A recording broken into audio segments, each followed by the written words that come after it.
Hello good morning friends. வாங்க இன்றைக்கி நம்ம பார்க்க போகிறது சூப்பரான ஒரு தோசைங்க. இப்படி கூட தோசை செஞ்சு சாப்பிட்லாங்க. குழந்தைங்களுக்கு இந்தமாரி மாற்றி செஞ்சு தரும்போது பிடிக்கும். என்ன தெரியுங்களா? தக்காளி தோசைங்க. இது நம்ம ஒன்றும் இல்லை, புதுசாக ஒன்றும் செய்ய வேண்டியது இல்லைங்க.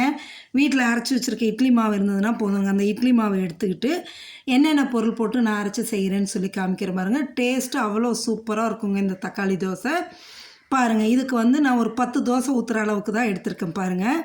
அதுக்கு 6 தக்காளி, நல்லா பெருசாக வரமிளகா 2 துண்டு இஞ்சி எடுத்து வச்சுருக்கோம், ஒரு இன்ச் அளவுக்கு. நல்லா 1 ஸ்பூனுக்கு பெருஞ்சீரகம், ஒரு 3 பூண்டு பல், பெரிய பூண்டு பல் 3 எடுத்துருக்கேங்க. காரம் உங்களுக்கு ஏற்ற மாதிரி நீங்கள் கூடவும் வச்சுக்கலாம், குறைச்சும் வச்சுக்கலாம். அது உங்களோட சாய்ஸுங்க. நான் எனக்கு தேவையான அளவு காரத்துக்கு வச்சுருக்கேங்க.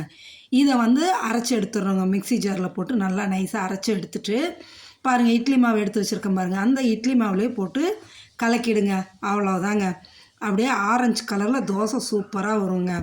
இப்படியே கரைச்சிக்கிட்டு அழகாக தோசை ஊற்றி எடுக்க வேண்டியதாங்க. இதில் நம்ம வெங்காயமும் போட்டுக்கலாங்க. அதாவது போட்டு கலந்து ஊற்றினா மெலிசாக ஊற்ற முடியாதுங்க.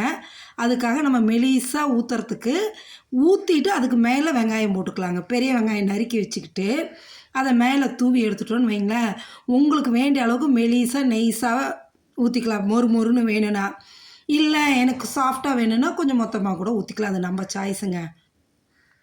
நான் பாருங்கள் ஊற்றி மேலே நல்லா பெரிய வெங்காயம் நறுக்கி பொடியாக தூவி விட்டு போட்டு எடுத்துட்டோம்னா ஆரஞ்சு கலரில் அந்த தோசை அவ்வளோ நல்லாயிருக்கும். பார்க்கவே அட்ராக்ஷனாக இருக்குங்க.